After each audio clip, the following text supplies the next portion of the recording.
So the advice that the government has, or what the government considers, is that we have a very high-profile inquiry on now. It makes sense that by the time that inquiry starts to take evidence, have its hearings, we should have the more modern legislation. This was an issue which was raised with me 2 or 3 months ago. It's taken some time for the legislation to be drafted and to be ready, but it's a carbon copy of the United Kingdom legislation, which is dated 2005. Our legislation, the current legislation, is dated 1888. 1888. So there's been some updates along the way. 150 years ago. I mean, the last update was in 2007 to change the word governor to government, because it was after the 2006 Constitution, which changed that responsibility. I think before that in 1984 and in 1933.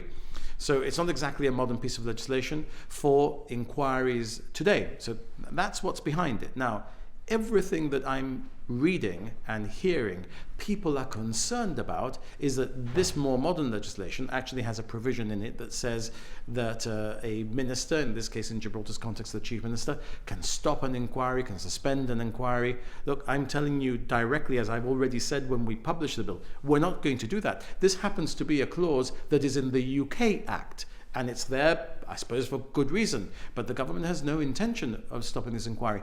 My desire, my intention, and the government's intention is that the sooner this inquiry comes on, the better. Because all of the peripheral nonsense that you're hearing about this inquiry, about what it's allegedly about, we will demonstrate in the inquiry, in the hearings, is not the case. And I'm very keen to see this inquiry proceed as soon as possible. So you can confirm that the reason that you're bringing this act now before Parliament is because of this particular inquiry, the McGrail Inquiry? Well, I've only been advised to do it. By whom? The government's lawyers, Sir Peter Caruana. I've only been advised to do it, and the government considers that advice is sound in the context of ensuring that the inquiry is operating on the basis of the Inquiries Act that most lawyers there know and have acted under. Every textbook that there is on inquiries now is in the context of modern inquiries. It's a more modern practice. But look, I mean, it's remarkable to hear some of the things that are being said. I am not bringing into Gibraltar Vladimir Putin's inquiries law. I'm bringing into Gibraltar the most progressive and modern inquiries law that there is in the United Kingdom, brought by a new Labour government in 2005, and ensuring that we have a modern practice on inquiries. I mean, it seems that everything that we do is looked at through the prism of the government being guilty of everything possible before the government has even had an opportunity to demonstrate through its actions that actually what it's doing is keeping up its modernizing progressive agenda, even in the context of an inquiry into some things which are alleged to have been done by the government itself. Not in order to have the power to stop the inquiry, but in order to give the inquiry the agility and the modernity that it has if it's being held in the United Kingdom. And nobody suggests that in the United Kingdom the Inquiries Act that they have is anything other than the most modern and most progressive Inquiries Act that you could have, and not prefer it to an 1888 statute which has had only very minor and non-substantive amendments since then. You say it's a carbon copy of the UK Act, but significantly it allows for the Act to be applied to current inquiries, which the UK 2005 one did not. Is that correct? Well, it's simply because we don't have that many inquiries in Gibraltar. We have an inquiry on foot now. That's really the transitional provision. Does it apply going forward? Does it not apply going forward? I mean, the idea that anybody should think that the current inquiry should continue under the old Act, which is much less agile, much less progressive, obviously not modern, it doesn't make any sense to me. But look, if the point that people are making is that Sir Peter Openshaw should be entitled to decide that he should proceed under an 1888 statute rather than a 2005 statute, would be a very strange argument. And indeed, the suggestion that we should have consulted with the tribunal before making these changes is really, as far as I'm concerned, for the birds. Because when you take a law to Parliament, for example, if I was taking a law on any other subject, you wouldn't ask the courts whether they had any cases on foot which relate to that particular law. You legislate. That's how you do it. And the law changes from that date. So if we're going to change our law on contract or on tort, which is about personal injuries and when people do damage to each other, or when we're going to change the criminal law, you take the advice that you have and you take your bill to Parliament and you pass your law, right? Nobody says how many cases are there in court, how many cases could there be in court, how many cases are coming to court which relate to this particular law. How many injuries have you had on the street today where changing the law may mean that the damages may be higher or lower. You legislate because you're advised to legislate in this way. Now, people are saying, or those who are attacking the government are saying, but you could now, but you could now, but you could now. Well, let's look at what the government actually does. The government is intending to pass this law to make it better and more agile for inquiries in Gibraltar, including the current inquiry. The government has absolutely no intention whatsoever, current or prospective, of stopping the inquiry, of using this law to suspend the inquiry. We want the inquiry to proceed, but we think that it's really quite remarkable that all of the things being said by those who appear to be supporting Mr. McGrail, whether that is his own lawyers, who are really quite remarkably making a lot of public comment about these things, when lawyers tend not to make public comments about cases that they're involved in. Mr. McGrail himself, who's made a statement, the leader of the opposition, Transparency International, all of these, and in fact today, Joshua Rosenberg, a highly respected BBC former legal editor, who at least says in what he is writing, I am told by lawyers representing Mr. McGrail in the inquiry. All of these dastardly things that the government could potentially do. Well, let's look at what the government actually does, because that's what this inquiry is about. Not all the dastardly things that it is alleged that the government have done, but the things that the inquiry will show, the facts will show, the papers will show when they are all published, the government actually did, as we will in the context of this law, which is simply to modernize our act and to ensure that we have powers available to the chairman of the tribunal which are modern, progressive, and in keeping not with an obscure third world country's dictatorial inquiries law, but with the UK's internationally leading modern legislation. And then let's see whether people think that what we're doing is absolutely terrible and dastardly, or actually exactly the right thing to do, even though it exposes Fabian Picardo and the government of Gibraltar to criticism from interested parties who wish to raise criticism, but we still think that we have to do what we are advised and is the right thing for Gibraltar, despite the prosecutorial attempt that there is now out there to suggest that everything that we do is bad, which is really quite ridiculous.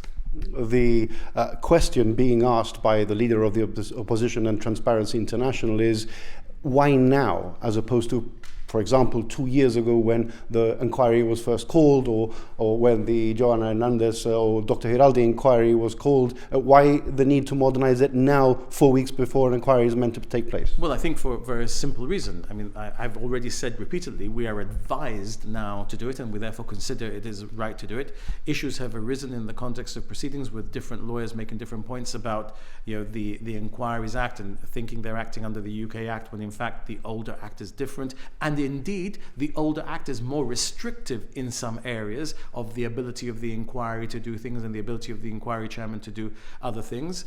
So we're advised to do it now when we were advised to do it because these things were the subject of discussion with lawyers.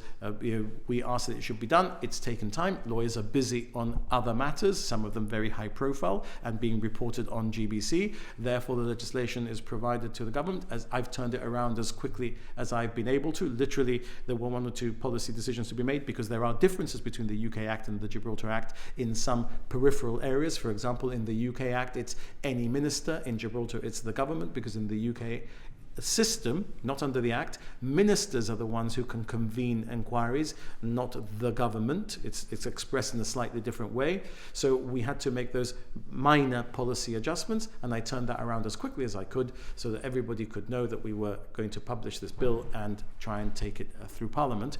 But of course, the number of lawyers that we have involved, the vast majority of them from the United Kingdom, will be familiar with the Act in the UK, which is the Act that we're bringing. So we don't think that there's any prejudice to anyone. Far from it. We think everyone, including those making serious allegations against the government, benefit from this piece of legislation. And I'll end my answer to you just as I started by saying, look, we are not bringing the Russian Vladimir Putin restrictive inquiries legislation to Gibraltar, if there is such a thing, they may not even have such a law. We're bringing the most modern United Kingdom piece of legislation which gives even more ability to an inquiry to inquire into the thing that it has been asked to inquire into and report to the government on. You've said you have no intention of ending or delaying this inquiry. Do you have any intention of applying any of the other powers that this act gives you to this inquiry? I haven't been told that I would need to, that I'm advised to. I don't know what powers that you might be referring to are in the Act, but look, there are other powers in the Commissions of Inquiry Act 1888, which you might have asked me about at any stage. You might have said, look, there's a power for the government to do this under the 1888 Act. Are you intending to use it, etc.? Look, the Inquiries Act that we have today and the Inquiries Act that we will have will contain powers. If I am ever advised to use them, I will have to consider whether I should. I will consult with my cabinet colleagues whether I should or shouldn't, and that will be the case in the context of all of the powers under all of the laws that Gibraltar has or may have in the future. There is certainly no outstanding issue that I am being told, once you've passed the Act on Thursday or Friday, you then decide to use this particular power in this nefarious way that we're planning to do in order to deny justice, to obstruct the inquiry's ability to report or to inquire, etc. None of that. We are making our law more modern to ensure greater agility and ability to inquire. All of what you've seen on your television screens played out in the inquiry into COVID, the inquiries into arms to Iraq, etc., the high-profile inquiries that have made history in the United Kingdom because of the ability of inquiry chairmen to delve deeply into the workings of how the United Kingdom government has acted. All of those will be the powers that will be available now, and not the more restrictive powers available under the 1888 legislation. Transparency International says that there is a conflict of interest between you as the person who brings legislation to Parliament and you as someone who has a status as a core participant in the inquiry. Do you agree that there is a conflict of interest? I disagree entirely. There's a very weird definition there of what a conflict of interest is. I am a legislator. I've just been re-elected for my 4th consecutive term, with all of the issues in the inquiry being ventilated for years before, and indeed during the course of the general election, the inquiry being used as a weapon against the government and against the GSLP Liberals by the opposition and opposition parties. People have re-elected us. We are bringing to the Parliament a law that gives greater power to those inquiring into the actions of the government. It doesn't restrict the powers of those inquiring into what the government has done in any way. And what the government has done, the government is confident that when the cold light of day is shone on what the government has done in the context of Mr. McGrail's decision to retire early, people will see that the government is entirely vindicated in how it acted. So we want to ensure that as much of the cold light of day can be shone on those facts, so that, as I said on the day that I said in Parliament that I would convene the McGrail Inquiry, the public in Gibraltar see the truth, the whole truth, and nothing but the truth. And all of the obfuscation about what this inquiry is about will be kicked into touch, because this is not an inquiry, as some have said, Mr. Wagner, Transparency International, etc., an inquiry into corruption, serious corruption at the highest level of Gibraltar. There is no such inquiry, because there is no such corruption. This is an inquiry into why Ian McGrail decided to retire early. And the truth of that is that he was asked to retire early by the former governor because I had lost confidence in him because he had lied to me, and the governor had lost confidence in him because he had lied to him, as I've said repeatedly.